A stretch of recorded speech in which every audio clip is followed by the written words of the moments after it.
Welcome to the Post Shift Podcast, your raw look at the hospitality industry, brought to you by SHC.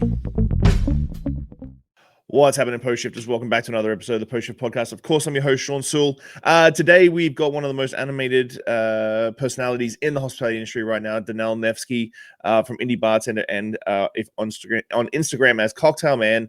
I got to push a couple more buttons as I always do, and I always get slack on this because I don't have I don't have a man in a chair. I have to do it all myself. Even in the green room, we started talking and it started sliding into a massive conversation about things. So I was like, okay, we got to stop this now. We're going to get it on actual tape. So welcome, Danil. Thank you so much for your time, man. I really appreciate it. Having me. It's always nice to do these kind of things. And based on your room alone, like I'm excited to one day possibly go there because there's so much stuff I see in the background that looks so exciting. This is my little office out the back of my house. And so right now I'm working 4 days in Vancouver and then back home 3 days. Home, if you don't mind me asking. Victoria, BC. So just on the island, on Vancouver Island.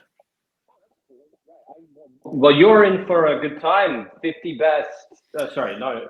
Yeah, 50 best is coming, it's coming to town. And considering I heard that Vancouver is the world's most expensive place, it's going to be an interesting moment.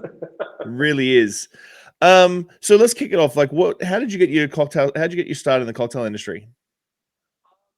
Realistically, I am just the classic story of you fall into it, right? Mm-hmm. You know, at the end of the day, I think a lot of people in bartending, we're all kind of the underdog story. I don't know if there's anyone who's like, I'm Batman. Oh, cool. My parents are millionaires and I've decided to go clean shit for a living. Why not? You know, here we go. I think most of us kind of tend to come usually from the lower societal scale, immigration or whatever, right? And then we find this industry wonderfully and we end up sticking into it. And that's pretty much my story. I was born in Russia, half my family is Ukrainian.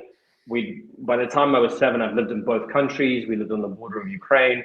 My parents thought the 90s were a crappy time. Little did they know the 2020s were coming. So they moved and we moved to the UK. I lived in England, in London for 8 years. And then we moved to Scotland when I was 15. And essentially being kind of an immigrant family, you know, everyone chips in, right? You get on with it. So I remember when we moved to Scotland, the kind of life was on the up for my parents. My mother managed to get a job that her Soviet Union degree allowed her to work in oil and gas and petroleum, which is usually a much better paid job. And I remember asking my dad and my mom for some money to go on a date at the age of 15. Those dates where you just go to the cinema. Yeah. And my dad said, well, no, you're old enough to work for it. Go get a job. And they're 15 years old, right? This is an older time. And I said, well, my mom's got loads of money now. Look, we live in a nice house now. And he goes, yeah, no, your mom has lots of money. You don't have any money. So I went and got a job as a waiter at a local 3-star hotel that catered for weddings. And that was the first step. And then it's the usual, oh, let me try this. Oh, I like the way the bartenders are behind the bar. Oh, look, I get to speak to people. Look at all these characters. Learning to bartend in Scotland is quite a unique experience. It's probably the most gender neutral part of the world. Everyone's wearing a skirt, you know. At weddings especially, no one's wearing panties. There's a lot to see. But at the same time, you're next to all these distilleries that are, you know, because they're right next door. They're like an hour's drive. Oh, not even by distance, just because the roads suck. And so the people that used to come and do trainings at our hotels, because hotels were big business for whiskeys, these people were distillery workers. They weren't brand ambassadors. They were just people who worked in a distillery. Sometimes we'd have people from the cooperage come who they're not really telling you much about actually barrels. They're just telling you about the whiskey, having worked in the distillery for 20, 30 years, right? And so that was my kind of introduction into this world. And I guess being exposed to it at such a young age was the beginning of the journey. And then it was kind of, by the time I was 18, I I didn't know what I wanted to do. I really didn't enjoy school. I really didn't enjoy university, but I was capable. And my mother said, why don't you study engineering, offshore engineering? Because, Aberdeen was an oil and gas town. And so for lack of choice, I was like, cool, well, let's go do that. I have the grades. And I don't know what it's like in Canada, but in Scotland at that time, your first bachelor was free from the government if you qualified. Oh, wow. Or like it was like a very, very low interest rate, and it cost nothing. It was like $4,000 a year, which is ridiculous for the US, right? This is like crazy. And then I didn't even finish, but they ended up like half of my tuition fees I didn't have to pay the back. It was crazy stuff. The good old, I sound like a boomer now. The good old days. I'm not even that old, But basically that was it. I went into, as everyone else, you go into town and then you end up working on the side. And I ended up working in a bar, having already had 3 years of floor experience at weddings. I was an easy, very few people at the age of 18 already have 3 years of hospitality experience, right? So even if my experience wasn't like 50 hours a week, which was my inevitable future journey, I knew enough to be able to do it. And when you're working in an oil and gas town, I speak English and Russian. So the engineers from Eastern Europe, I could communicate with them. So I was like really good for upselling, and they had money, but they couldn't talk. So it just worked out, realistically speaking. How did your parents take the fact that you didn't finish school? And then, because I feel like there's a lot of kids out there that do that sort of track and like go to university, then fall in love with the hospitality industry. And you always hear, like, I don't think my mum understood that this was my real job till I was 30. I was shit, man. I'm like, this whole thing about everyone's an angel and everyone paints this amazing story about themselves. I have a romanticized version of my kind of upbringing. It'll take 45 minutes and I don't shut the fuck up. So that will take too long. But realistically, I was a crappy child. I did 2 years of university, and then, sorry, I did 3 years of university. And then I realized that there was no way that I was going to be able to do hospitality, and it was getting so hard to do the course. I had to like really commit. But at that time, I already started doing cocktail comps. I was already like assistant bar manager at a super young age in a nightclub, getting okay money, right? Like pretty good money for a kid at that age. And I was getting to travel a little bit because of getting into like national comps. Well, I didn't win. I just, like participated. And I lied to my parents. I was not a good kid. I lied to my parents. I told them that I was studying, and then I got invited actually to move to Amsterdam to help open a bar there as part of the opening team. And I told them that I transferred my course to an Amsterdam university, moved over, worked in that bar for 3 years, and only like 2 years in, when they were like, well, isn't it graduation? And I was like, about that. And at that time, the bar was a 50 best bar. We were quite high up. And for some reason, in my young head, I thought that would justify the lies and the bullshit. I was like, but I work in one of the worst bars in the world. Obviously, that does not justify this behavior. And me and my mom had a really hard time. We didn't talk really I ruined the relationship until I was 27, between the age of like, for 3 years, we didn't really speak because it was years of lying. And then my dad turned it around for us. My dad, going off on one of her rants to my dad about me being a crappy son. And my dad turned around and said, listen, realistically speaking, my dad told me this after, realistically speaking, your son is 27 years old. He is doing exactly what he wants. He's traveling the world. He's got a business. He never asks for money. He hasn't asked for money like our entire lives. He's gone to see the entire globe.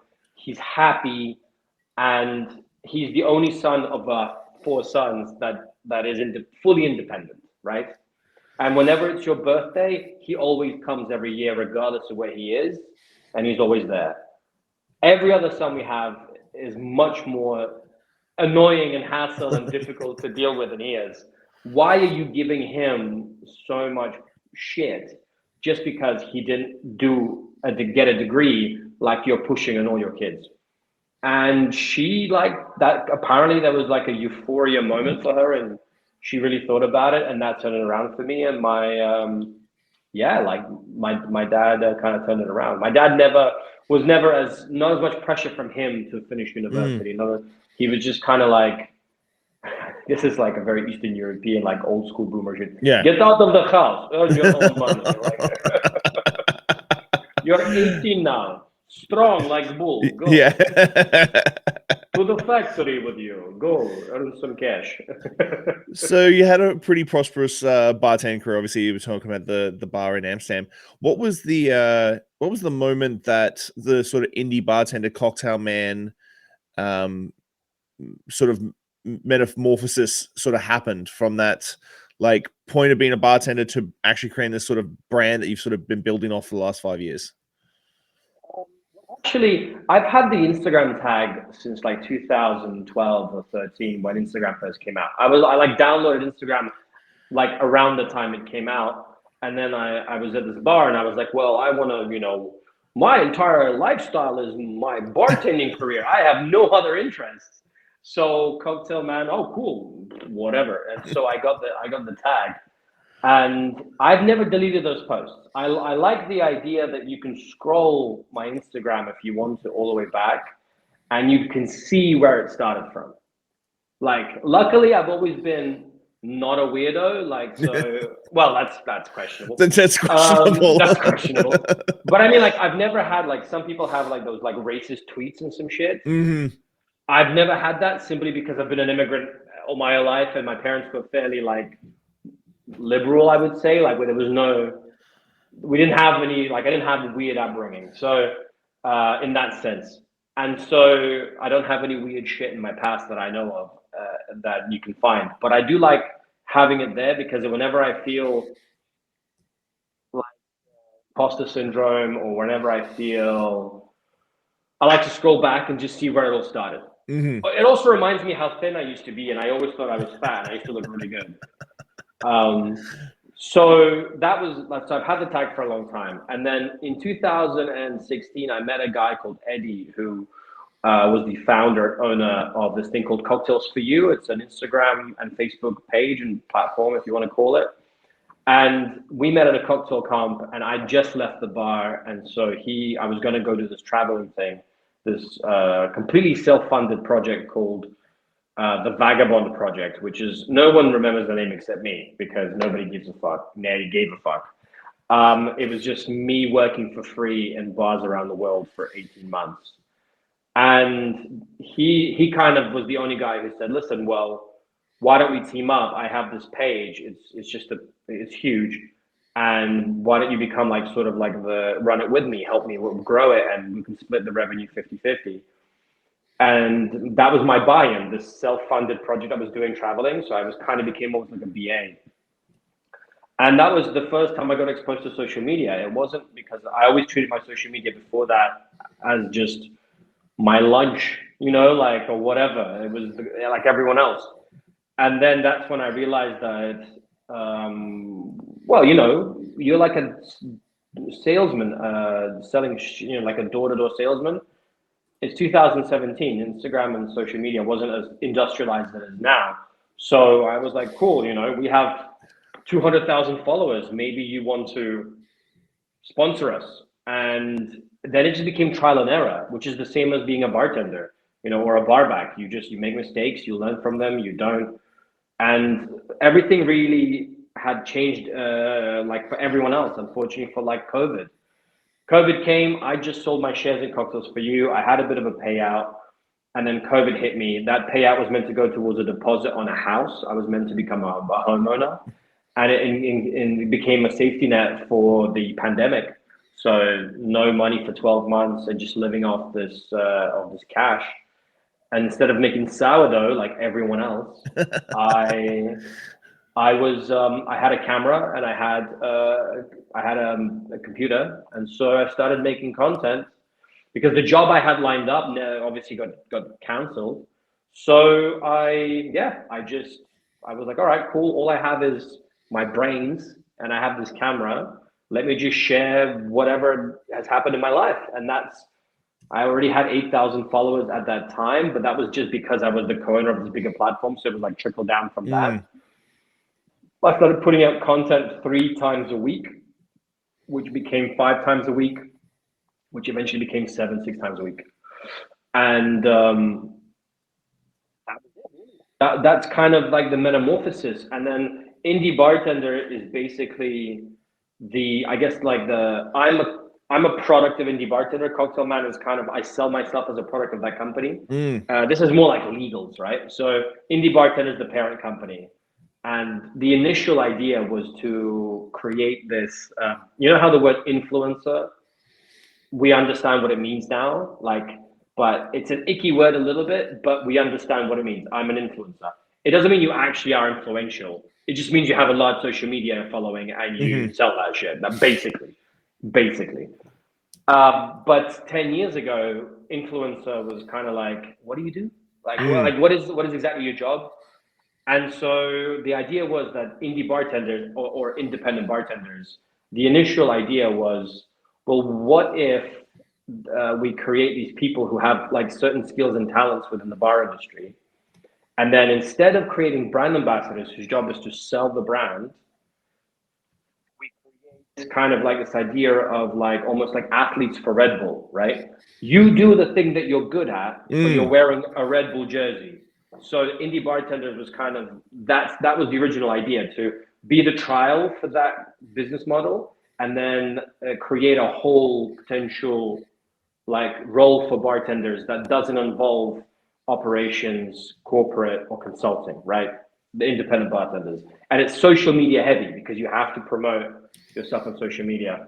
That didn't really work out because nobody wanted to fucking do it as much as I did. like nobody really was willing to put the effort in because it's hard. And even though I was teaching people how to do like basic copy or, you know, stuff like that, now you have AI all of a sudden that can help you with all of that. But back then, people were not as willing to learn grammar and spell check and, you know, just Excel and planning and basically all the skills required to be a normal functioning adult bartender seem to be sometimes be missing, or can be a bit lazy about execution, if you know what I mean. Yeah. Do you think that's the misconception when it comes to young bartenders? Especially, I was talking to someone. I talked to Camp English yesterday, and it was mentioning about how the pre-pandemic was very, very different to the post-pandemic, and that most markets have lost that little meaty section, the late 20s, early 30 bartenders who during the pandemic, like, I want to become a real estate agent, or I'm going to go into computer programming. I'm done with the industry. Do you think that's the misconception of how much work it takes to do even social media to a degree? Like it's a full-time job, and I think a lot of people think it's just like a click, post it, cute, done. Yeah, I completely agree. Yeah, you're correct about all of that. I think that the key thing is, and this is going to be, every single country experienced social COVID different, right? Every single country. Some countries didn't even close. I have a friend who has a venue in Perth, Australia. Perth as a state, I think it's called Western Australia. Western Australia, right? They completely closed. Like the state closed. No one in, no one out. And Perth and Western Australia is like one of the richest states in Australia because that's where all the mining and the oil is. So all these super fucking rich Australians who normally would go to Bali and Singapore and whatever, all couldn't leave the state, but there was no COVID because they wouldn't let anyone in. So even though Australia was already on lockdown, the other parts of Australia got COVID because they let a few people in. Perth was like, fuck no. And so all I'm seeing on my friend from Perth's Instagram during all of COVID, where I'm sitting indoors stuck, is party, just absolute party. No one's wearing masks. No one gives a shit. He had the best time, and no one needs to, they completely experienced a whole different pandemic to the rest of us, right? Which is probably madness for everyone else who doesn't have an Australia one from Perth. It also helps that he's rich as shit, so He was just like, what, the entire time. But the point is, you're correct. There was a middle kind of like level of certain age where people had an opportunity to switch. At the end of the day, I would say anyone who has certain skills, a certain level of skills and education and whatever, they can find other jobs. Like hospitality has specific requirements from you that usually are a lot of manual labor, right? A lot of stress related stuff, running around, quick decision making, and if you're in operations, right? And eventually, like any other job, it becomes routine. You know what I mean? Like, yes, you see new people every day, but you're doing the same thing. And the new people is kind of almost like a double-edged sword, because depending on what crowd you get, you can have the best time or the worst time. And depending on your mood, you might want to see people, you might not want to see people, right? Well, it's in an office, it's the same 20, 30, 40, 50 people in the same cooler, but that's a different type of fatigue, if you know what I mean. So, but unfortunately, like this is probably a sucky thing to say for people who justify that hospitality is the best job in the world. If you want to earn more cash in this industry, you kind of have to have the skills that the rest of the world prizes, that are a bit more academic, or IT skills specifically are getting more and more important in hospitality. Excel, and a lot of us who are dropouts, myself included, I guess I'm just lucky that I managed to do at least 3 years of university in engineering. That a lot of the stuff I picked up in engineering was transferable enough, just working with computers and all sorts, made me good enough at so I could take that next step. You know what I mean? I know people who are, and that doesn't make me better. That doesn't make them worse. It's just unfortunate that that's the way the cookie crumbles, because I wish somebody could come into a bar and have the financial ability to see an amazing host who has all the amazing soft skills and all the amazing skills, and being able to pay them what they're worth, right? But it's unfortunately just hard to measure that, right? Does that make sense? Yeah. Do you have a lot of young bartenders hit you up now to sort of talk about how to turn themselves into a personal brand and turn it into a business? I had that a lot more a couple of years ago. I've kind of gone through waves. So I used to get a lot more questions about 2 years ago. I still get regular DMs on quite a lot, but I think I've made a mistake where I answer a lot of DMs anyway. I will answer at least like 30, 40 DMs a day, up to like 200, 300 a week, depending on the situation. Back in the day, a lot of young bartenders used to hit me up a lot more when personal branding really became like a thing that everybody was talking about a lot more. And nowadays, I guess the trends have kind of changed, and that's not as big. I still do Q&As now again, but I think also I have a tendency to go on rants. And because I try and make my rants or all my emotional like responses as honest as possible, honesty doesn't always work for people who have a certain image in their head. Does that make sense? The other thing that I would say is also, you don't know what you don't know. But another thing that people forget is it's very hard to be aware of what people don't know, right? So even to the point where you might think Dale DeGroff is super important, but a young bartender who just started bartending 2 years ago from Croatia couldn't give a flying fuck. And that is an ongoing new problem that will appear more and more in the next forever. With this new problem that we haven't faced before, which is our heroes are going to die, and the world will move on, and the only memory we have of them is our personal memory of them, right? And that's like we haven't faced that as an industry yet, to be honest. And so realistically, personal branding is something that I do get talked about, but the subject is so amazing. So unfortunately, bartenders have the attention span of goldfish. So the bartenders love milk punch, right? Clarification. Of the 50 bartenders that are going to hit you up to text you about clarification, And you go, okay, it's a little bit complicated, but not really once you get it. Here it is. 50 of them are going to look at that and go, oh, I need like a muslin cloth and milk and so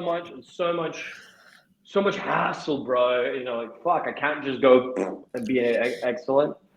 I think there's an element of the industry which is like the instant gratification, and everything is so fast paced that it tends to attract certain personalities, a certain kind of people, and it creates a certain kind of like TikTok generation, but without TikTok. We're so used to being able to cobble something together and it's delicious that we want everything fast and now. We have not been taught patience, right? And it's getting worse because the industry has exploded. So no longer do you have to bar back for 2-3 years before you can become a junior bartender to a seat. There's that natural progression has been sped up so much that patience almost doesn't exist in the industry anymore. Do you think it's detrimental to the industry? Because I do believe that it's been detrimental to the industry, especially post pandemic, about those stages of like humility being a bar back in a busy nightclub or a pub where you could actually have a conversation with people. They don't give a rat's ass about your cocktail. They just want to talk about the sports or the news that's happening and pour a pint. Do you think it's detrimental to the industry right now? Detrimental is too harsh a word, I would say. I think there's I think human beings are like cockroaches. We'll always survive, right? And every generation has its boomers. Every generation has its Gen Zs, whatever you want to call them. Generational differences. And there's some things about human nature that never change, right? The young people, they think that people older are old in their ways. They think they're never going to become them. They're passionate about whatever they're passionate about, and they want to share it with the world, like super ambitiously. Whilst the old generation, we've realized that maybe the older generation of ours was right about some stuff. You know, maybe we've grown into it a bit, and so it's kind of like the law of life, or I don't know if there's a word for it. The law of the jungle is something else, but it's kind of the way the cookie crumbles, and so. Once I started looking at it from that perspective, like, okay, you're young, you're passionate. I'm going to let you do that. I'm going to let you make those mistakes because I had the opportunity to make those mistakes, right? And I had people telling me, don't do that, don't do this, this is wrong, you're too far. And I still rebelled against my mom of all people, you know what I mean? So it's just making sure that the mistakes they made don't hurt anyone, or to minimize them as much as you can. But if they don't make those mistakes, that's going to become a bigger problem later, right? So I think what's going to happen with the patience thing is, like anything, it's going to weed itself out, right? The bartenders, into clarification, whatever, they're going to realize, maybe I like other things. They're going to end up liking other things. And I think it's just, it's kind of like Bitcoin. The more we give a problem too much attention, the worse it seems. But sometimes it's good to step back and realize, is it really that bad?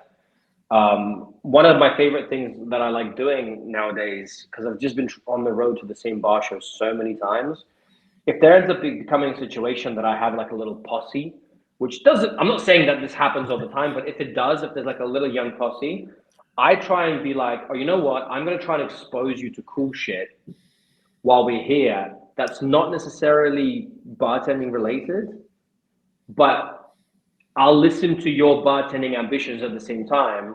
Does that make sense? Yep. So like in this year in Tales, there was a bunch of bartenders that have never been to New Orleans, and they were there from some of the world's best bars, but they were kind of in that situation where now there's like so many guest ships and takeovers, they all want to go to every single one.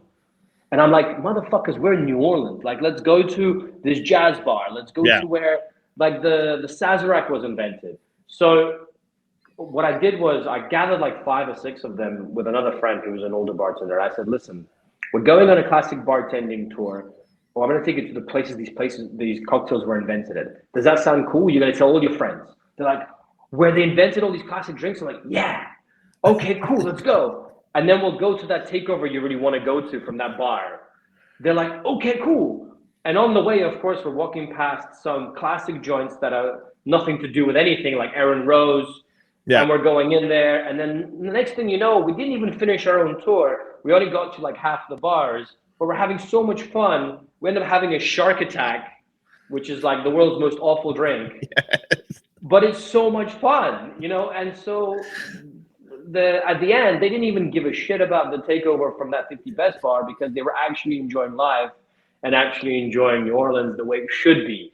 Somebody flashed their tits at somebody. Somebody, you know, one of the guys almost got arrested. I was like, "Don't touch the fucking horse," but you know, like that's but that's what it should be about, you know. And that's the way I do it, because otherwise, it keeps me young. I would say it keeps me feeling like I'm whatever, and also I feel like that's a much better way of spending time than.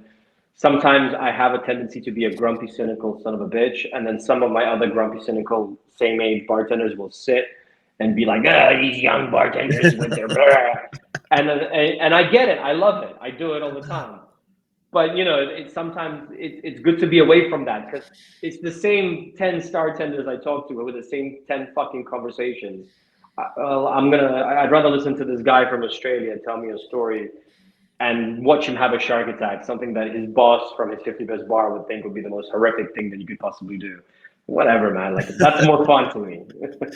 Do you find, like, as you were saying earlier, like when people hit you up and some people get a little like shocked, do you find your honesty and your authenticity sometimes can be a double-edged sword when it comes to, because you've been, I've watched tons of your videos, and so many people share stuff too, and I have some of the same opinions, and I maybe articulate it slightly differently, but do you find your authenticity and your brutal honesty is a good double-edged sword for the industry when it comes to like talking about long hours, low pay, burnout, but also on the flip side, awards don't mean much, and all this sort of like pandering bullshit that we sort of posture around? The thing, right? So when you're not famous and you have a big mouth, you're a big mouth little shit. Shut the fuck up, right? And that's been most of my life, right? You know, it's just Dan is running his mouth again, right? I remember my first ever brand training, and I'm friends with the brand ambassador. She's no longer a brand ambassador, but it was my first ever brand training, and it was Havana Club rum. And Mamie Sanchez, she was the brand ambassador at the time in the UK. She came in and she was telling us about the story about on the bottle, there's like this lady, like Heraldia, and she's telling us this like mythical story in Cuba that her husband was a sailor and he went away and never came back, and she's still standing at the harbor, you know, waiting for him. This like, but we hear these stories all the fucking time. These stories are all over, like Romeo and Juliet, whatever, all this shit. And mouthy dumb Dan calls it out. He's like, yeah, but that's like every other story in history. And she stood there, she looks at me, she's like, okay, but it's our brand story, so maybe don't be a dick about it, you know? And I sat there and I was like, fair enough. Everybody laughed, you know. I got put in my place in the most wonderful way. And, you know, that's just kind of part of character. I think you're judged very much whether or not what you're saying holds any weight, right? Because if you're loud for the sake of being loud, that's the way that society will view you. You know what I mean? So sometimes maybe people, at the end of the day, people will form whatever impression they want of you. If a person doesn't like you, they will simply not like you. It doesn't matter what you do. If they don't like you and they've decided they don't like you, it's very hard to turn them around. And if you haven't actually done anything bad towards them personally, then who gives a shit, right? At the end of the day, if you share opinions, whatever they may be, you have to understand that someone might have an opposing opinion, and somebody, because we live in a Western society where we try and uphold the rights of free speech and the right to have an opinion, for good or for bad, and it's a big discussion in the US right now. But my point is, unless you're a psycho, right? I'm saying like normal opinions, it's all right to have them. I understand why some people feel uncomfortable about sharing them. I understand, because usually sometimes you share something and you go into a discussion and it becomes really tough. It's a difficult discussion to have. Many of the topics, burnout, drug abuse, whatever, they're difficult things to have, to discuss. But I think that since we're in this industry and they are prevalent, it's worth discussing them. I don't understand why a Hollywood actor can talk about alcohol abuse and drug abuse, and it's so hush hush in our industry when how many legends have died from overdose. And then even now, when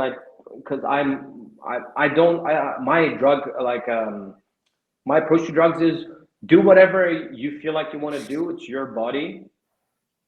Just don't force it upon anyone else. Like don't be that person that let everybody make their choice independently, and be wary of the consequences. Right? Like that's it. At the end of the day, you're responsible for yourself. I'm a big fan of self-responsibility. Of course, if someone's going to have a bad situation happen to them, I'll be there to help out like any normal human being. But at the same time, if someone in our industry who's a notorious cokehead, and there's always a douchebag when they're on coke, and most people are douchebags when they're on coke. I haven't met a lot of fucking Jesus Christ cocaine superheroes. But if someone's skiing uphill 24/7, I'm not going to turn around when they finally kick the bucket and everyone does their quintessential "what a great person" post that they're going to forget about in a week later. I'm not going to participate in that stupid theater. That's bullshit. This person was an addict, never treated it, probably hurt a whole bunch of people in the process. A whole bunch of people were hurt in the process of getting that shit up his nose. So I'm not going to participate. Just because he did a few good things for a few good people, it's just not my game. And I'm not asking people to behave like me. That's who I am. And one of the things that I think that people need to grow up with when it comes to social media is people on social media are not politicians. They're not public servants, right? And they should be treated with the same skepticism and cynicism and everything as any other human being you meet, right? One of the good filters for it is if they're talking about subjects such as, I don't know, human rights or fucking abortion or whatever, I treat them the same way as I would treat somebody talking about this in a dive bar at 2 a.m., right? All right, some moron screaming about gay rights at the end of the bar. Do I need to pay attention to this idiot? They're drunk. Are they hurting anybody? Whatever, like, oh, you're just an idiot. All right, cool, get out of the bar. I don't want to be a part of it. Or I leave, I don't need to participate in it, right? For me, that person doesn't mean shit. Just because they scream loud, it doesn't mean anything to me. And when people kind of switch to this mentality, social media influencers will have no real weight. They wouldn't really matter anymore because you're not going to let someone like that influence your life. And I think that's something that's going to happen. We're going to slowly learn this. It's kind of like the boomers getting scams for Nigerian princess and trying to find somewhere to deposit cash. Yeah. A veteran internet user understands that is a scam. Like no one's going to click that link. So the same thing I think is going to happen with the younger generation. They're going to see the shitcoin scams, the influencers doing stuff that is not real.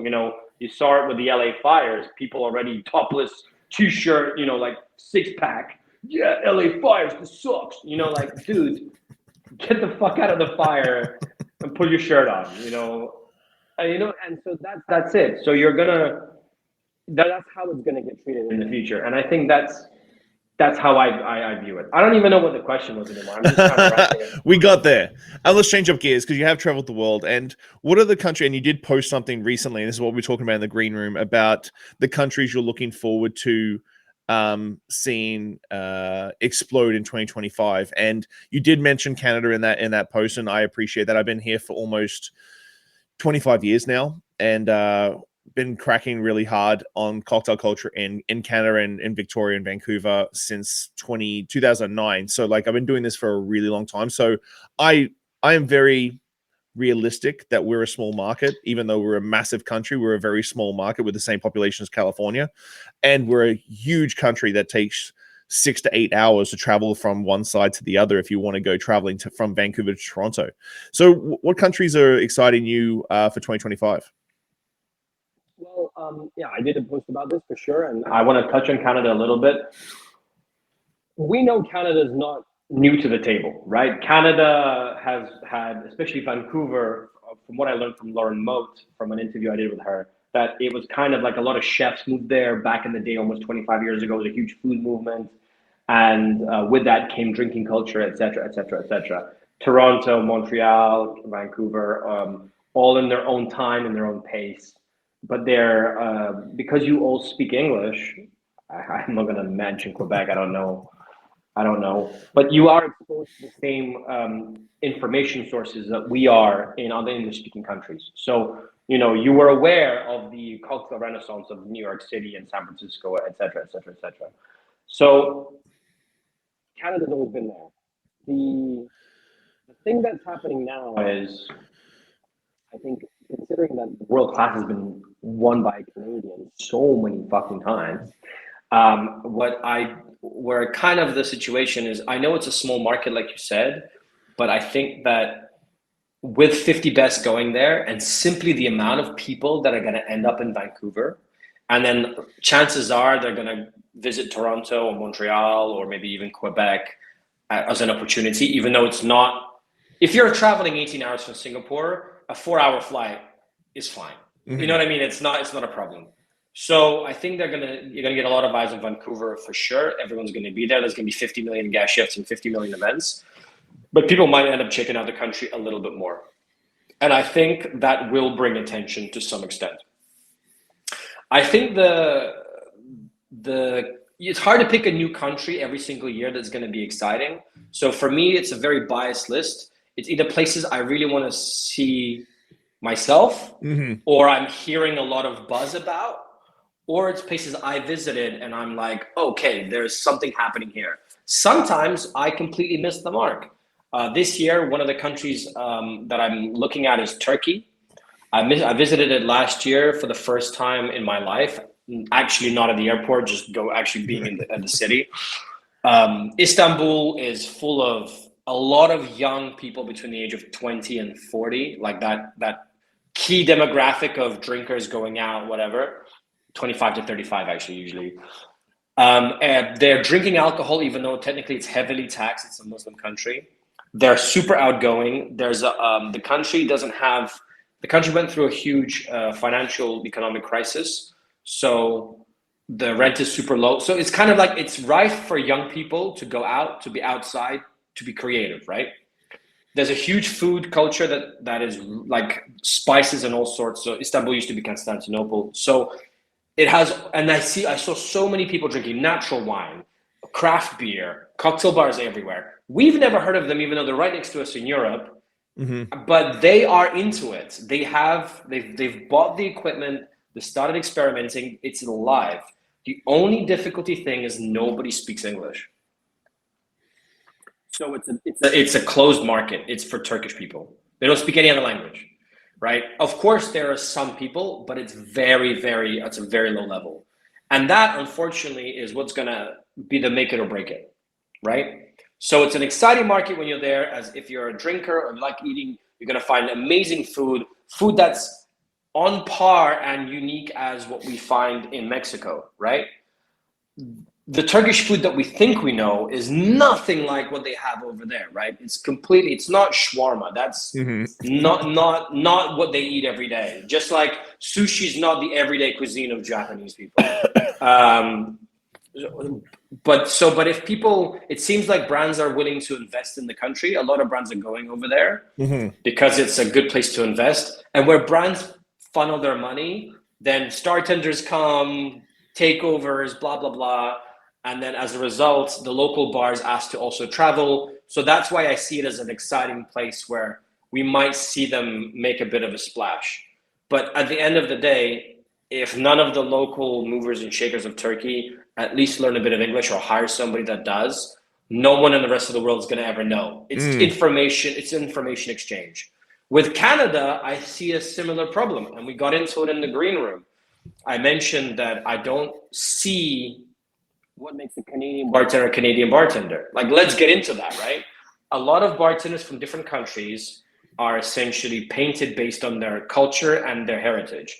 Italian bartenders, Campari should be giving every Italian bartender a $1 like bump in their salary worldwide for promoting Negronis and Camparis and Aperol Spritzes. It's the only reason that company's grown so much. It's simply young hospitality professionals just sharing the culture. But if you say Italian bartender, you're thinking, okay, there's suits, the babadi whatever. There's Italians, Negronis, Campari, cool. French, you have your sous, you have your chartreuse, you have Harry's Bar in New York, the Bloody Mary, champagne, blah, blah, blah. British, you have gin. Scottish, you have, each one of them has a thing, right? Generally, when we say American bartenders, there's bourbon, we tend to have an image based on the renaissance of the bar. So classic drinks, brown, bitter, and stirred, the white shirt, black vest, that kind of a classic, we call it the classic American look, right? And so that's kind of the image that the American bartenders have outside of America. Whether or not that's true is a whole different discussion, right? And I'm sure that there is differences, and I'm sure there's whatever, but that's the image, right? If you hear American bartender, you usually see they're slick, they're very media trained, they're usually super into Amaro and mezcal, and usually classic drinks, and that's fair enough. Whatever. Now, what makes a Canadian bartender Canadian bartender? What is the thing? What is maple syrup? And that's, I know it's cliche. I know could be grinding people's ears right now, but you have to think it's not about what you know. It's also what other people think. And so if we put an American, two guest bartenders, one American, one Canadian, behind the bar, and we don't let them speak so nobody can tell that they're from two different countries, will we see a significant difference in drink styles, in behavior, in the way they dress, in the way they act? Okay, yeah, one's tiki, one's not. No, I'm being serious. Will we significantly see a difference in their behavior? And I don't know if that's the case. I haven't, I've been to a few Canadian guest ships. They're you know what I'm saying? And no, I got you. We're people pleasers, and the thing is, because we're such a mess, I think everybody says we're a melting pot, but for my bar, I'm Australian. I've been here for 25 years. My lead bartender at my bar is Ukrainian. I have another Ukrainian lead bartender. I have a French bartender. I have a Canadian German bartender. He spent most of his life in Germany. Indian, English, and so the melting pot just in my Colombian in my venue is kind of insane. That's Vancouver as a whole. Is this huge, man? Toronto is the same. This huge melting pot of different cultures, different bartender styles, and so I think we are still a young culture that needs to find its own groove, because we've always been taking little pieces from everybody else. Like Grant Sini, he runs Botanist, and so it's this massive melting pot in Vancouver. But this is also what makes America and Canada kind of unique in its own way, if you think about it, right? There's every other country in the world is a monoculture. Almost every culture. Okay, Hong Kong and Singapore cities don't count. I'm talking about Australians have a very specific culture. You can, there's a way that they behave, there's a way that they dress, there's a way that they like certain things. Nowadays, a lot of Australian stuff has become part of global mainstream culture. So maybe that line is getting blurred a bit. But generally, you could tell an Australian bartender behind the bar from anyone else. And so that, I guess that's where Canada and America is always going to be super unique, because it is a combination of so many different things. So this is where I guess that maybe this, for good or for bad, and considering the current political climate, what makes a person Canadian, what makes a person American, right? You're not, when you come to America, you're no longer where you're from, you're now American, right? And of course, we're not trying to erase people's backgrounds or ethnic, whatever, we're not dicks. But there's definitely, it's an interesting social experiment. These countries are interesting social experiments, and we don't know how they're going to end up, right? But as an outsider, if you've never been to Canada, like myself, you're like thinking, okay, there's definitely a big French influence. There's a bit of Italian, you know, and they have, you know, I watched the Anthony Bourdain episode when they're eating foie gras, like by the spoon. So I'm thinking, okay, these are like crazy French dudes that have kind of Americanized, but there's elk and maple syrup and guns and shit and huskies, you know. So they're kind of like, they're definitely going to have some crazy spirits or whatever. And then you realize that the whole country's controlled by like some weird laws and you can't do anything in some states. And you're like, I thought these guys were like fun rednecks.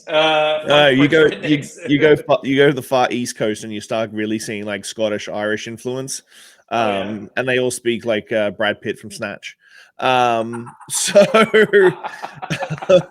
what's the talk outside of talking about countries, what's the trend in 2025 that you're excited for? Are you big on the whole one second right? Why are you losing your shit? You were quiet for like a good 1 hour. Otto, let me give him a snack and shut up. Are you a big fan? I'm not a massive fan of the whole like what trends are going to trend this year and what's not going to be trendy. Do you do that for yourself? Because I know that you do it on your platforms and stuff. Is it a thing that you like to do?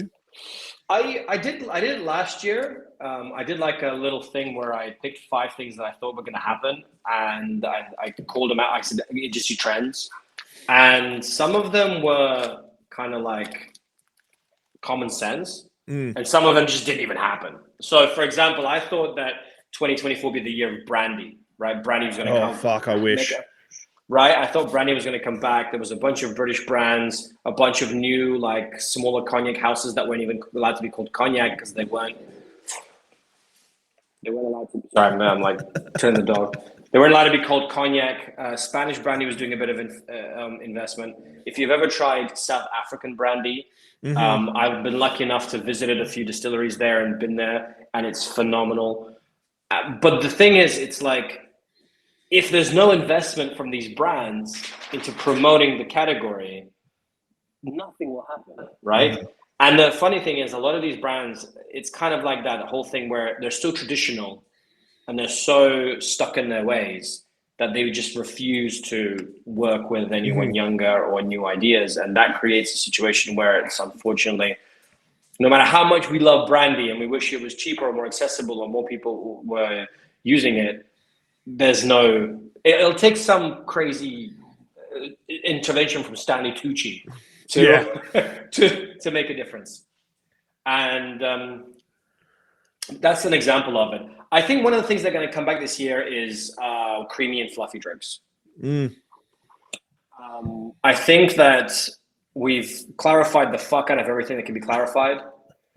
And ironically enough, like, I remember like some people don't even clarify very well or make milk punch very well. Like if you don't go through the slow process and do it correctly, it could be a bit bland, just right. And I've tried really good milk punches. I've tried really bad ones. Some people add too much sourness to them. They're not meant to be sour. So, but this is the same with a technique becoming mainstream and everybody's using it. You know, some people do it well, some people do it badly, whatever. But my point is, I think that creamy and fluffy drinks might come back. I know they never really left. They've always been around. You know what I mean? I don't think we're going to discover anything hugely new, right? Like we're just now cycling back and forth. And again, every single country has its own different trends. A good tool I like to use for trend hunting is Google Trends. There's an actual website called Google Trends.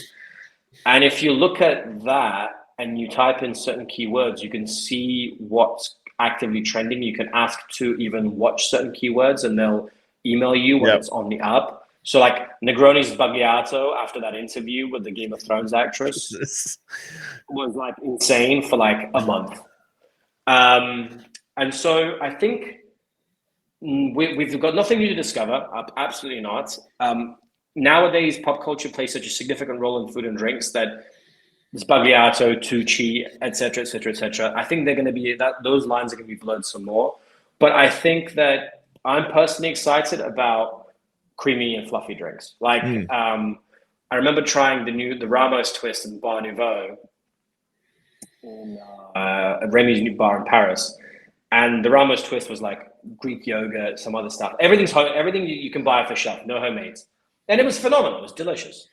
And then I'm go to another bar, not in Paris. Oh, they have a creamy drink, and another one. So I'm seeing it kind of crop back, and that's interesting. So that's just pattern spotting. But in terms of, if you look at the last 5 years, people have talked about the same trends every single year and every single trend piece. Sherry is always on the rise. It's been dying. Based on sales volumes, it's dying. I don't know how much more mezcal, raicilla, sotol, bocanora. Like every year we discover a new agave category within the agave category, right? First it was mezcal, then it became raicilla, then it became sotol, then it became bocanora. Now people are talking about other stuff. Now there's agaves growing in India, the Andes Mountains, and South Africa. And right? Australia. And Australia, fantastic. Yeah. So let's make up another thing. Why not? So that's kind of it. Like other than creamy and fluffy, I don't see much of anything. I think the things that I'm excited about is I'm learning about more and more is eau de vie and distillation of fruits.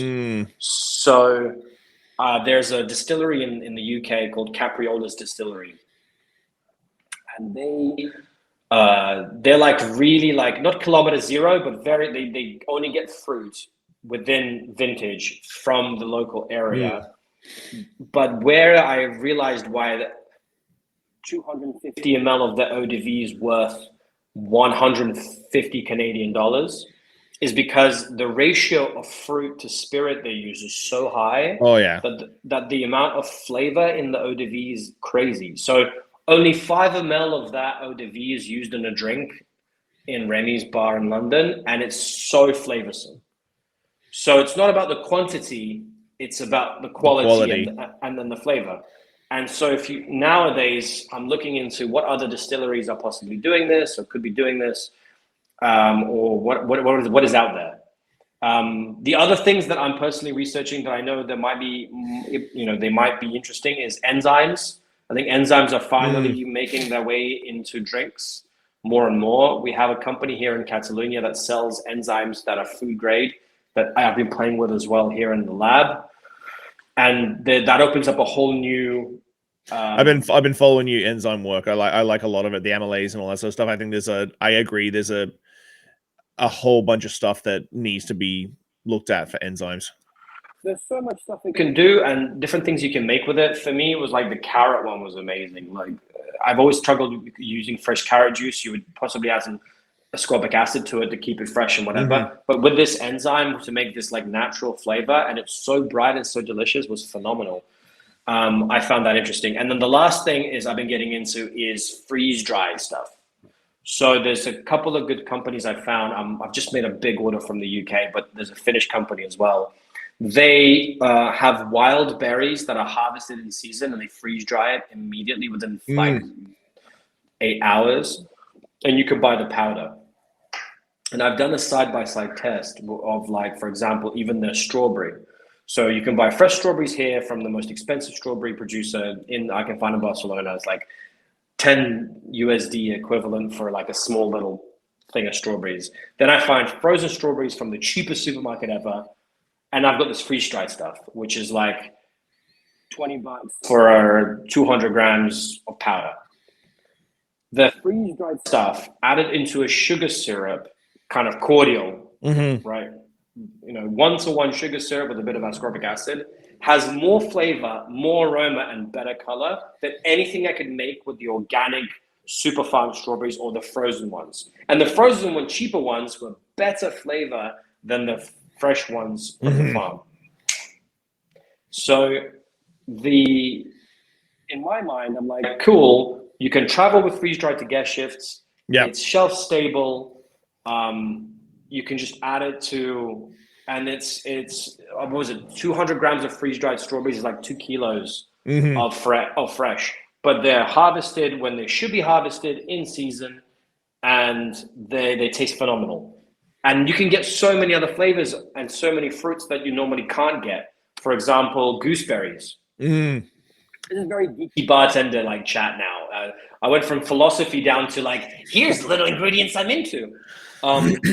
So I found somebody who does gooseberries. Gooseberries is something that's super seasonal, very specific flavor. I've just ordered 200 grams of freeze-dried gooseberries to see if it's good quality. So that means now I can make a drink with this all over the world, wherever I like, which is phenomenal for me. This opens up a whole new wave of opportunities. Yeah, what was the question again? Going back to eau de vie. Eau de vie are a big thing for me. Like I've been to Cognac a bunch of times and got certifications and all the fancy stuff. But like eau de vie have always been one that I always say in all my seminars is that the fruit shouldn't taste as good as it does. Because like if you bruise an apple or a pear and then taste that bruise peat, it doesn't taste great. But then we make eau de vie, we crush them, we fucking ferment them, we boil them, and then what comes off should be like, fuck you, you fucked with me, it shouldn't taste this good, but it comes off so fragrant and delightful and lovely, and it really is something that shouldn't come off as great as it does. Well, also, it's like the fruit that they use is not the fruit that we buy in the supermarket, right? It's different.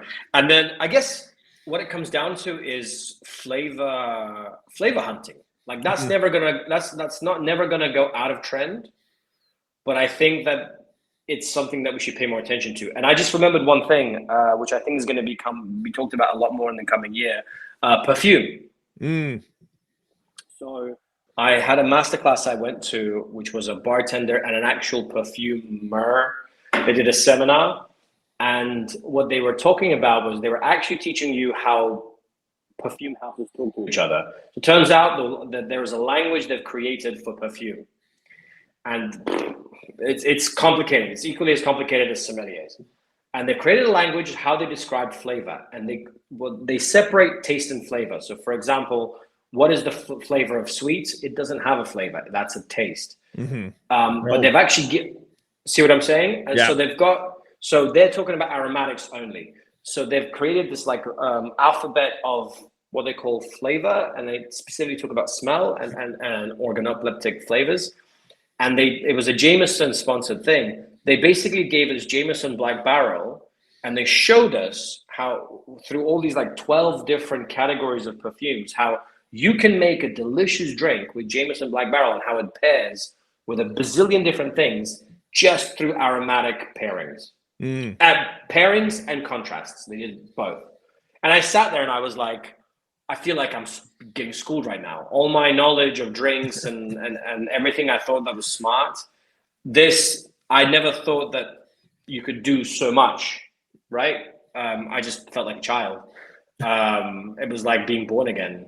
And so I think that if bartenders get into that and actually go contact a local perfume house, every single country has one. Every single country has a perfumist or some artisanal fucking bespoke, blah, blah, blah. And go and learn this. And it's not actually expensive. And most of them are open to teaching. They're super nice. That might really help people learn, like young bartenders will help them with flavor. Because I think flavor training is one of the things that young bartenders don't go through anymore. I don't know about you, but when I was growing up as a bartender and guest shifts, and when they first started, a bar would come and they would like make drinks from their menu. They wouldn't make drinks for the event. They would make drinks off their menu. And they would, before you did the guest shift, they would make the drinks for the entire bar team of the host bar team and talk about them and explain why they paired what with what. And brand ambassadors, when they came and do a brand training, they would normally like make classics, and you would taste that drink in the classic and they explain why this goes well like that. Nowadays, it's all about personal branding, social media, mindfulness, non-alc, blah, blah, blah, blah. So the young generation doesn't get that flavor training. Does that make sense? Yep. So they don't build up a flavor library in their mouth, if you know what I mean. And I think this is important because I remember, when I got told why a Manhattan should taste like this, and this is what a good Manhattan tastes like. Now, nowadays, I know that you can make a good Manhattan with many different things if you know how to make a good Manhattan the traditional way. You know what I mean? Kind of like learn to make a bechamel before you make Mornay sauce, or learn the. Make a good daiquiri first before you start making a sous vide triple enzyme whatever. That's a whole fucking another episode there. Before we get into the end of the show, if you had to start over from zero connections, no reputation, and just your skills, what would be your first move for a young bartender listening to this or watching this? What would be your first move to get the ball rolling, to build your personal brand? Okay, personal brand specifically, or just a bartending career? Both. Let's do bartending career.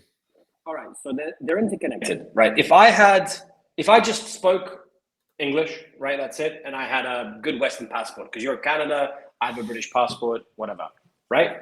And I'm not in a big city. I'm not in London. I'm not in the capital. I'm in a smaller town.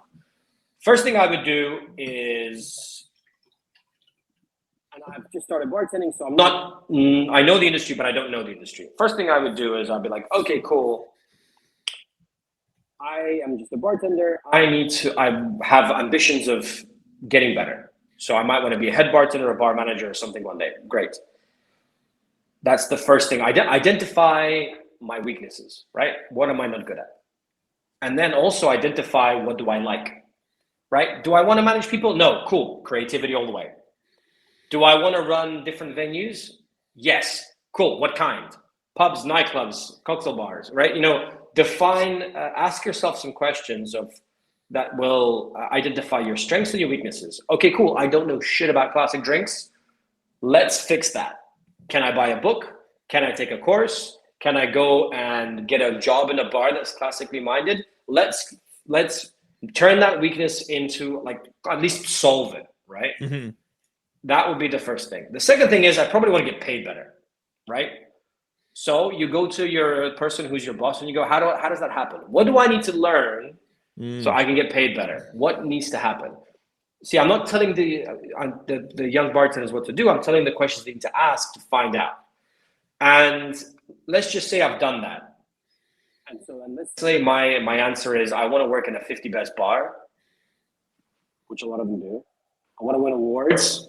I want to travel. I want to do comps, right? Which means I need to travel to a place that has a 50 best bar, that has let's just say that's the angle. Cool. So which one do I want to work in? What kind of bar do I want to work in? Let's open up the list, filter through it. Which one do I want to work in? Cool. Where is it? Cool. What are the requirements to go there? Right? How do I reach out? How do I start forming a connection? Hey, listen, I'd like to work, hi, I'm blah, blah, blah. I'd like to work where you are. What's the worst thing going to happen? You're not going to get the job? Oh, no. Cool. Okay. We don't know who you are. You don't live in our city. You can't work here. You don't have a visa. If I can fix all of that, will I get a job? We don't have anything open for you right now, but we can get in touch with you when we're ready. I'm like, all right, cool. And you see, it's all just problem solving. Mm-hmm. So that would be the way I would approach it. Find out my weaknesses, look at my strengths, try and fix my weaknesses to meet my goals. And then get off your ass and go. I'm sorry, but just do it. Nike all the way. That's the way I would approach it. If I'm into mezcal, if I'm into tequila, cool. Which tequila mezcal bars I can work in? Are they in my city? Are they in my country? Do I have to go somewhere else? Of course, that requires sacrifices and trade-offs. You may be away from your family, you might be in a relationship, whatever, right? For personal branding, it's a different game, but it's also similar, if you know what I mean. So personal branding starts the same way. What am I good at? What am I weak at, right? If I'm a bar back working in an okay bar that has cocktails, but has a cocktail program, it might not be super famous, but it has a cocktail program, and I want to start posting online about stuff, but I'm feeling insecure because what do I know? I'm a young barback. You have to remember how many young barbacks are there in the world who are in exactly the same position, right? So your entire social media will be about you discovering, and it'll be authentic because it's you discovering, because you don't know anything. So other people in the same place are gonna completely be empathetic, and you're gonna possibly ask the dumb questions or whatever that they are scared to ask that you can ask, right? You could literally do a series called The 10 Dumb Questions I Asked at This Bar Seminar. And by calling them out as being dumb questions, because you're saying you're young and inexperienced, that if anyone posts a comment saying you're a dumbass, they look like an asshole. Because you've said it. You're like, I'm learning. I have no idea. This could be done. But then how many other people might comment going, shit, I was wondering about that too. Finally, somebody asked it. I was scared to ask it myself. See what I'm saying? Yep. Like, your voice has a place, and realistically, social media is opt-in. People opt in to follow your shit. So every single person who follows your shit is awesome. 100 people seeing your Instagram story or liking your post. Have you seen 100 people in a room? That's a lot of people. That's a lot of people. So the key thing is, in my opinion, is showcasing yourself.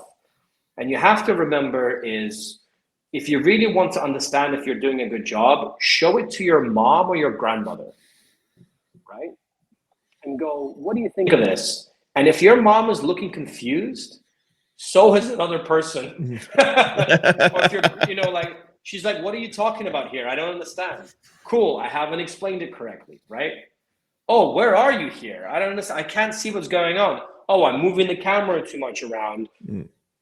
They don't understand where exactly I am and what's going on. Oh, you went to this bar show. How was it? It's just 15 clips of you doing smashing shots. Right, so you didn't really explain what happened at this bar show, where it was, or what was going on. See what I mean? Yeah. It's, when you look at it that way, it's kind of much easier, right? And it kind of breaks it down, the problem. It's not, how do I build a personal brand? It's like, just communicate. Yeah, that's perfect. Okay, so at the end of every episode, I do 5 deep podcast questions. So we're going to get into your deep philosophies. We've been pretty... I'm gonna put on a charger. I think we've gone through my entire iPad charge. 1 second. Here we go. And we're in. I'm on 2%. Holy shit. Yeah, that was close. I wasn't paying attention. I was like, oh, So, what is one life lesson or experience that has shaped your perspective the most, and how do you carry that forward in your life? Okay. My mother used to always say, "Those who don't take risks don't drink champagne." I have no idea where this phrase comes from. I don't know if it's some old, like, Soviet Union, Dostoevsky style Russian literature, depressing book. But she kind of always said it when I was growing up, and she referred to it when they moved from country to country and emigrated to the UK. So I have pretty much completely embraced this thing. I would rather do the thing and try it out than not try it at all. And every single thing, every risk I've taken, I have made a lot of mistakes and I've got a lot of failures, but somehow the net is 2 to 1 at least, if not 3 to 1 to positive things that have come out of it, right? So don't, love that one. That's it. Those who don't take risks, don't drink champagne. I don't even like champagne that much. It's all right. Like, I'd rather do tequila. If you could leave one lasting message or piece of wisdom for the world, what would it be and why? It's an old Scottish saying that I was taught by a regular when I was bartending in a pub. It's, you have 2 ears, 2 eyes, 1 mouth. Use them in that proportion. And I think the reason that is that it means that you're paying more attention to the world around you than you're projecting on it. Nice. And if everybody did that, I think we'd be in a better place. Looking back on your journey, what is something you wish you had understood earlier in life?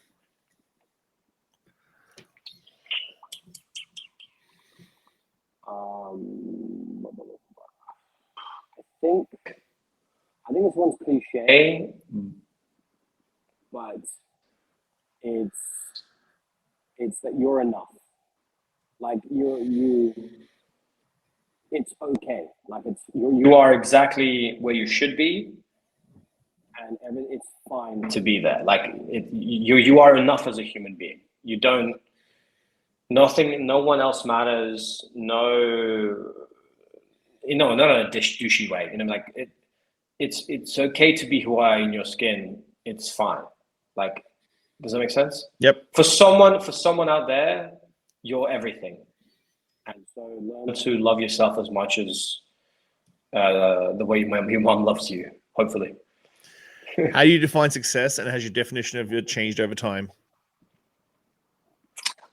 I'll probably answer this one. I used to define success as 3 different paths. There was fame, glory, and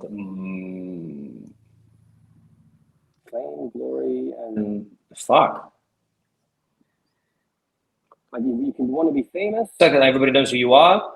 You want to be respected, and that's usually from people around you, from like your colleagues and stuff. And you want to, and glory, I don't know why glory was kind of you up against yourself, right? So success, and all 3 kind of lead to money. That was kind of my mindset. So you could get money if you were famous. You could get money if you're respected by your colleagues within your industry. And if you always challenge yourself every day, you could possibly get money. I don't know why all roads led to money. I don't remember. And I'm still very ambitious and have huge plans. So I would say the way I view success now is kind of lame. My version of success now is, can I carry on doing everything I want to do if all of the money stops? Does that make sense? Mm-hmm. So, because everything kind of revolves around money in the world, and I used to revolve around money a lot. So I have enough financial independence now that if all my brand partners and all my trips got canceled, I could still make the content I want to make and still do what I want to do for the next 12 months. I know that's kind of a bit more of a weird direct answer. If I can give a third answer, is that success is whatever it is that actually makes you happy. And that definition will change, depends on what you choose to make you happy through life. Perfect. What do you hope your legacy will be, and what steps are you taking to build it? I would say not the word hope. I would describe it as the inevitable death of my legacy. So I don't think we have any bartending heroes anymore. Like no one's going to become another Dale DeGraff. No one's going to become another Gary Regan. Even people who are possibly like the early world class winners, like Eric Lawrence, for example. Think of it like a Greek pantheon. There's the titans, the gods, and the heroes. They're all done. Our industry's exploded so much. The next titan will be our first ever version of Gordon Ramsay or something like that. Our first celebrity bartender will be the next big thing. But I believe that there's what I call information legacy. So for example, in books, we read about these heroes or Socrates, Aristotle, whatever, Caesar. We read all this shit in books, right? So there's that kind of legacy. Or there's the legacy that exists almost like in a shamanistic way from person to person. So that regular that used to always come to your bar, that old lady that fed the pigeons in the park, or the owner of that pub, you know what I mean? Like this kind of legacy. I believe that because I live in a world of noise, my legacy will be every single person who I've touched as a human being. As in like every single person I've DM'd, and I continue DMing young bartenders from all over the world. They need advice and whatever, and I'm speaking to them all the time, even though there is no financial benefit or real benefit. It's just my human energy going like time. And so indie bartender and all the free stuff we have on there, if that helps somebody, if somebody's going to turn around and say, I learned about this enzymes thanks to indie bartender, you can go on and use it now and it's free of charge and it's open source, and that Dan did that, that's going to be my legacy. And when the money runs out to host that website, that legacy will stop spreading. But maybe 30, 40 years down the line or more, some bartenders will go, I remember when this loudmouth asshole was on Instagram. Remember Instagram was talking about this kind of stuff. So that's kind of what it's not even I hope, I just assume that's what's going to happen, which is a bad thing to say. And that's what I'm doing to build it. Our next, actually, I don't know when this product's going to come out, but in the next 10 days, we're launching sneak preview exclusive. We're launching a global cocktail menu database on the website. It's almost finished. So it's 106 menus from all over the world that I've collected over time, free to use, free to browse, high quality zooms. You can like what year they were made, which country, which bar. And currently we're getting the names of every single person who was involved with the creation of that menu. And the aim is to create the world's only, well, it is the world's only, the world's largest cocktail menu database to inspire bartenders worldwide so people can see what other bars around the world are doing, but also to give bartenders who maybe aren't the owner or the head bartender or the face of the bar a online footprint. So if you worked in like 5 different cool bars and you were a bartender there, we'll have our name on your name on our website as a person who works on it. So we're giving you agency. We're giving you an opportunity to put that on your resume and it exists somewhere for someone else to see. So the prerequisite to go on our database, prerequisite, is that this information is shared. If your menu is submitted as it was made by all me, I refuse to believe that. That's what we're building next, and it's going to be free for everyone to use. And we're actually put some money behind an actual PR company to try and make as much noise as possible, because I realize the reach on Instagram is only so big. And the idea is that once we launch it, people are going to start sending us their menus, and then we're going to just build that. And our goal is to hit 1,000 menus by the end of the year. Wow. That's incredible. Well, man, this has been an absolute monster episode. I don't think I've done an episode this long in a really long time. Sorry, I don't it's perfect. It was awesome. And I really appreciate your time. And I know the time difference and everything has been a little bit challenging, because it's always a little bit challenging when it comes to West Coast Canada to middle of Europe and that sort of thing. You must have got up at like 6 o'clock in the morning to talk. No, it's not so bad. I was up at like 8 a.m., 7:30. But I really appreciate your time, and hopefully we could hang out and have a shot of tequila very soon.